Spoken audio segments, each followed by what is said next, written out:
Salam YouTube, Qrafon Online'dır. İzin verin sizin hər birinizə, yəni 4000-in hər bir nəfərinə tək-tək təşəkkür ediyorum. Bəli, bizim abunəmiz artıq 4000-dir. Fevralın 27-sində kanalımızın abunə sayı 4000 oldu. Özümü, Qrafon kollektivinin və 4000 Qrafon abunəçilərinin hər birinə təşəkkür edirəm. Amma bilirsiniz ki, mənim məqsədim 25-ci ildə Qrafon abunə sayını ən azı 20.000 etməkdir. Bunu siz edəcəksiniz mənim üçün. Yəni ki, əgər Qrafon abunəçilərindən biri istənilən videonun bir dəfə və ya 2 dəfə paylaşsa, əlbəttə ki, Qrafonun abunə sayı artacaq. Bəziləri yazır ki, nəyə görə bu kanalın abunə sayı azdır? Yenə də deyirəm, Qrafon abunəçiləri maraqlı bildikləri videoları bir dəfə, 2 dəfə paylaşsalar, 100% bizim abunəçimiz artacaq. Bəziləri isə deyir ki, nəyə görə mən bu kanalı indiyənə kimi görməmişəm və bilirəm ki, həmən insanlara Qrafon çox maraqlı gəlir. Daha maraqlı, daha gözəl videoları Qrafon, yəni Zaur sizə hazırlayıb təqdim edəcək. Bir spoiler edim, yaxın vaxtlarda gözəl bir video hazırlanacaq. Bir şey dediyim sizə, bu tamam fərqli bir video olacaq. Yəni ki, Qrafon formatından tam fərqli bir şey olacaq və inanıram ki, həmən video sizin xoşunuza gələcək. Bunun üçün nə etmək lazımdır? Əlbəttə ki, kanala abunə olub xəbərdarlıqları qoşmaq lazımdır ki, yeni videonu, yeni formatlı videonu qaçırmayasınız. Bu günləri isə çox maraqlı texnoloji xəbərləri sizə çatdıracağım. Nəhayət ki, Samsung öz fanatlarını eşitdi. Xiaomi özünün yeni HyperOS sisteminin 2.1 versiyasını hansı smartfonlara təqdim etdi? İlk qatılan Apple smartfonu dəhşət baha olacaq.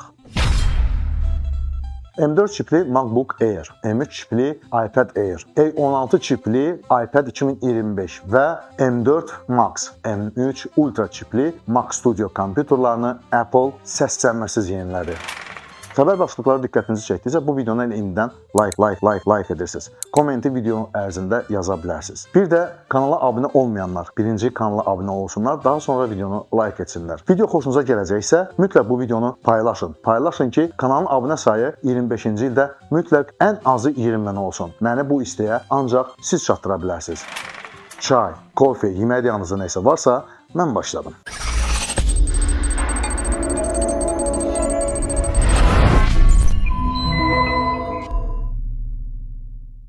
Samsung Flip smartfonunun xarici ekranını deyəsən böyüdəcək. Bu isə Samsung fanatlarının ən gözəl arzusudur.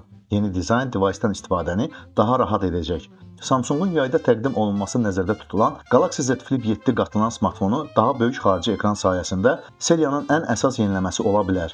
Steve Onlinks Hemistaferin insiderlərin fikrincə, display device'ın demək olar ki, bütün üst yarısını, o cümlədən iki kameranın ətrafını əhatə edəcək. Bu da onun dizaynını əsaslı dəyişəcək. Xarici ekranın diaqonalının təxminən 4 inç olacağı gözlənilir ki, bu da əvvəlki versiyalardan xeyli böyükdür. Bu yanaşma artıq başqa markalar tərəfindən istifadə olunur və indi Samsung buna əməl etməyə çalışır. Bu istifadəçiləri smartfonu açmadan bildiricilərlə qarşılıqlı əlaqəsini, proqramları və kameraları idarə etməyi asanlaşdıracaq. Texniki göstəricilərinə görə Z Flip 7 Snapdragon 8 Elite və ya Exynos 2500 çipi, 6.8 inçlik əsas ekran, 50 megapiksellik əsas kamera, 12 megapiksellik ultra geniş sensor, 12 GB RAM və ya 256-512 GB-lıq daimi yaddaş almalıdır. Device-da kameralar sahəsində qalınlıq 9.1 mm-ə qədər artacaq. Samsungun iyun ayında Galaxy Z Flip 7-ni təqdim edəcəyi gözlənilir.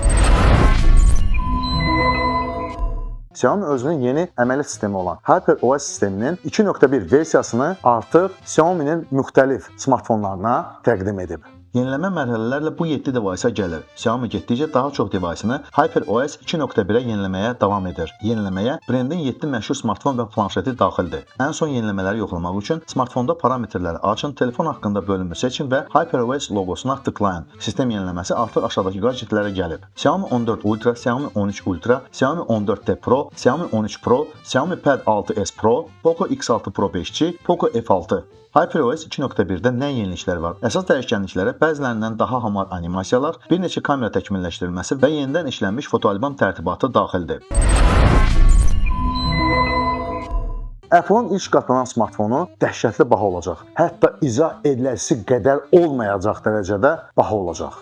Bu barədə Apple texnologiyaları üzrə ixtisaslaşmış nüfuzlu şəbəkə analitiki Minchiko xəbər verib. Onun sözlərinə görə iPhone Fold Galaxy Z Fold kimi kitab form faktoruna sahib olacaq. Açıldıqda 7.8 inçlik panelə sahib olacaq. Qapalı vəziyyətdə 5.5 inçlik xarici displeydən istifadə olunacaq. Face ID sensoru olmayacaq. Bunun əvəzinə device power düyməsinə quraşdırılmış barmaq izi sensoru ilə təchiz ediləcək. Qatlanan smartfonun qalınlığı qatlanan zaman 9.5 mm, açıldıqda isə 4.5-4.8 mm olacaq. Əsas kamera ikilidir. Apple həmçinin kifayət qədər tutumlu batareya da vəd edir. iPhone Fold-un istehsalına gələn il başlanması planlaşdırılıb. Qiyməti $2000-2500 arasında olacaq. Smartfon süni intellekt flaqmanı kimi təqdim olunacaq. Apple səssiz səmirsiz.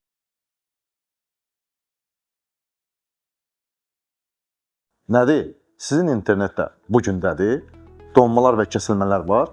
Mütləq və mütləq internet provayderinizi dəyişin. Deyəcəksiniz ki, ay Zaur, bütün internet provayderləri eynidir.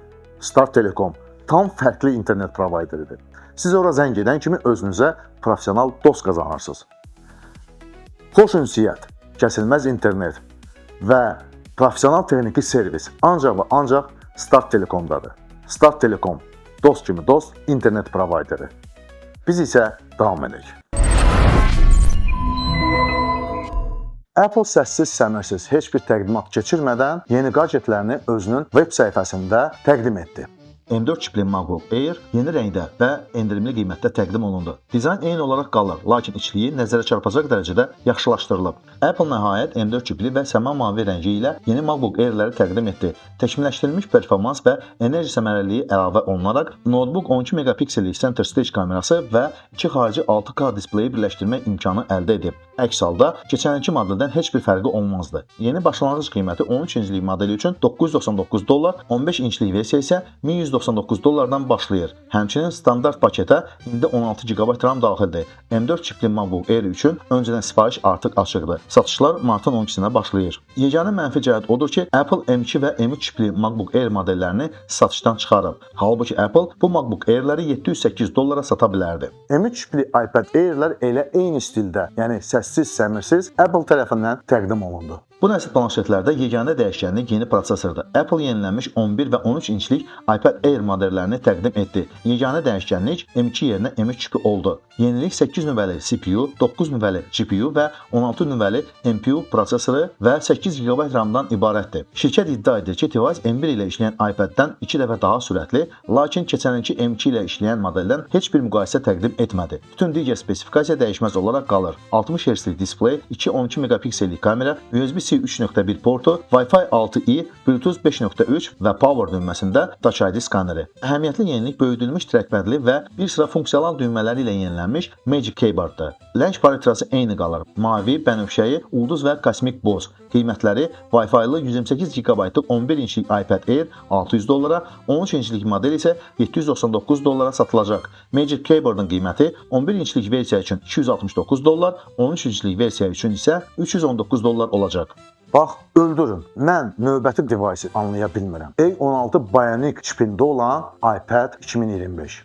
A16 Bionic çipi ilə yeni iPad 2025 Apple Intelligence olmadan təqdim olundu. Yeni versiyada biraz sürət artımı var. iPad Air M3-dən sonra Apple 11-ci nəsil iPad 2025-i təqdim etdi. Lakin bu iPad A16 Bionic prosesoru aldı. Qeyd etmək lazımdır ki, bu CPU və GPU nüvələrinin kiçik olduğu prosesorun kəsilmiş bir versiyasıdır. RAM açıqlanmır, amma Apple Intelligence olmaması RAM-ın 8 GB-dan az olmasını göstərir. İndi daimi yaddaşın minimum həcmi əvvəlki kimi 64 GB yox, 128 GB-dan başlayır. Ekran eyni 60 Hz yenilənmə tezliyi olan 11 inçlik Retina IPS LCD olaraq qalır. Digər xüsusiyyətlərindən 12 megapiksellik 2 kamera, power düyməsində Touch ID və yenilənmiş Bluetooth 5.3 modulu. Vizual olaraq planşet dəyişmir və 4 rəngdə mövcuddur. Gümüşü, mavi, çəhrayı və sarı. Qiymətlər 128 GB-lıq Wi-Fi versiya $349 satılacaq. Satışlar martın 12-sində başlayır. Apple daha bir kompunu yenilədi. Mac Studio 2025. Video 3D və kodlarla işləyən insanlar üçün böyük bir güc. Apple yenilənmiş Mac Studiosunu yeni M4 Max və M3 Ultra prosesoru ilə təqdim etdi. Yenilənmə, rendering, videoların işlənməsi və maşın öyrədilməsi üçün mühüm artım təmin edir. M4 Max-lı versiyası 16 nüvəli CPU, 40 nüvəli GPU və 16 nüvəli Nero nüvə təklif edir. Əsas konfiqurasiyada 16 GB kombinə olunmuş RAM və 512 GB-a qədər SSD daxildir. M3 Ultralı versiya 32 nüvəli CPU, 80 nüvəli GPU və 800 GB saniyə sürətli 512 GB-a qədər ədəd RAM dəstəklidir. Apple bildirir ki, M3 Ultra M1 Ultra'dan 2.6 dəfə sürətlidir. Yeni Mac Studio həmçinin Thunderbolt 5 portu alıb. 24 ProRes axınlı 8 ədəd 8K displey dəstəklidir. Qiymətləri dəyişməz qalıb. M4 Max versiyalı Mac Studio $1999, M3 Ultra versiyalı $3999 başlayan qiymətə satılacaq. Satışlar martın 12-sində başlayacaq. İndi isə gəlin iPhone 16i haqqında. Daha doğrusu iPhone 16i'nin Azərbaycan qiymətlərindən danışaq. Mən bunu anlaya bilmirəm. Doğrudan anlamıram və anlamaq da istəmirəm. Deyəcəksiniz ki, Ayzal, nə olub? Yenə nə baş verib? O olub ki, artıq iPhone 16i Azərbaycanda 1764 manata satılır. Ay insafsızlar, sizə də sözüm. Ay Azərbaycan texnomarketləri, mənə deyə bilərsinizmi ki, $600 haçandan Azərbaycana gələndə $1000 çevrilir və hansı səbəbdən çevrilir? Da bu qədər də yox da. Bu qədər də yox da valla. iPhone 16i $600 satılır. Yəni $600 təqdim olunub. Yəni Apple-ın rəsmi səhifəsində $600 satılır. Mənə bir şey deyin görək. Necə oldu ki, $600 Azərbaycana gətirəndə $1000 satırsınız? Mənə bir şey başa sala bilərsiniz? Bu o qiymətə deyil axı. Maksimal Azərbaycanda iPhone 16i'nin qiyməti özün cıra, vur divara 1400 manatdır. Hara qalxson da 1400 manatdır. 48 megapiksellik bir dənə matriça, fotomatriça, A18 prosesoru və daha nə? Hə, bir də Apple-ın öz modemi, Sibir modemi. Yenə də o deyil. Yenə də o deyil, qardaş. O deyil də, yəni mən onu başa düşə bilmirəm. İstəmirəm başa düşmək. Necə olur axı bu? Hardan olur bu qiymətlər? Hardan gəlir bu qiymətlər? Bu Apple-ın ən əlçatan iPhone-udur. Daha bu qədər də yox da. Mən sizin hamınızdan xahiş edirəm. Hamınıza deyirəm. Bu iPhone-u almayın qardaş. Lazım deyil, dəymir bu qiymətə. 1764 manata iPhone 16i. Niyə? Niyə də qardaş? Niyə görə mən gedib həmən iPhone-a 1764 manat pul verməliyəm? Ondan sonra gedib mən iPhone 14 alaram, iPhone 15 alaram. Hətta iPhone 16 alaram. Çünki fərq çox böyük deyil. Həm də ki, imkanlar o deyil. Ekran 60 Hz. Aydın məsələdə bir şey demirəm. Ekran iPhone 14-ün, daha iPhone 13-ündür. Dinamik Island yoxdur və bir dənə kameradır. Və vəssalam qutardı getdi. Başqa nə var ki burada? Siz bu iPhone 16i-ni almayın. Yəni almayın ki, bəlkə Azərbaycan texnomarketləri insafa gəldi. Daha yumurtadan yün qırxmadılar. Amma inanırsınız ki, buna da inanmam yoxdur. Amma biz almasaq 100% qiymətini salacaqlar. Dediyim kimi, bu iPhone-un qiyməti maksimal 1400 manatdır. 1400 manatdan 1 manat yuxarı olmamalıdır. Nədir? Nə var axı orada? Ondan sonra mən gedib iPhone 13 alaram, 14 alaram, 15 alaram. 1764 manata iPhone 16i olar.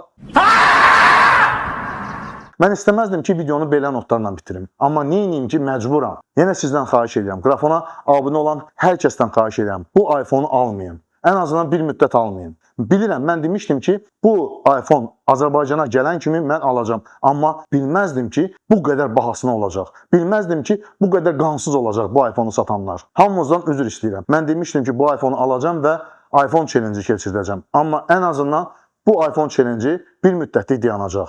Bilmirəm necə deyim ki, bu iPhone həmən qiymətə dəymir. Olmaz bu qədər. Bəziləri deyirdi ki, əgər Apple rəsmi olaraq Azərbaycana gəlsə, Apple indikindən də baha olacaq. Bu böyük bir səhv düşüncədir. Apple rəsmi olaraq Azərbaycana gəlsə, Apple-ın devicelarının qiyməti dollar ekvivalentindən azacıq yuxarı olacaq. Bu Apple-ın özünün qiymət siyasətidir. Bizdə belə baha devicelar olmayacaq. Nəysə, bu deyəsən hirsləndim. Hamımızdan üzr istəyirəm, amma başqa cür mümkün deyildi. İstəməzdim ki, videonu belə bədbin notlarla bitirim, amma məcburam. Kanalımızda maraqlı videolar çoxdur. Siz bu videolara baxmaqda davam edirsiniz. Video xoşunuza gəldisə, videonu like edirsiniz. Kanala abunə olmayanlar videoya baxıb, xoşuna gəldisə komment yazır, abunə olur və videonu like edir. Videonu paylaşın ki, kanalın abunə sayını 25-ci ildə 20 minə çatdıraq. Siz videoya baxmaqda davam edirsiniz, kanala abunə olmaqda davam edirsiniz, videonu like etməkdə davam edirsiniz. Mən isə YouTube-da olduğum üçün sizinlə sağollaşmıram. Eğlendirir Grafon, abunenizi gözleyin. Comment yazdın süper, Grafona hoş geldin.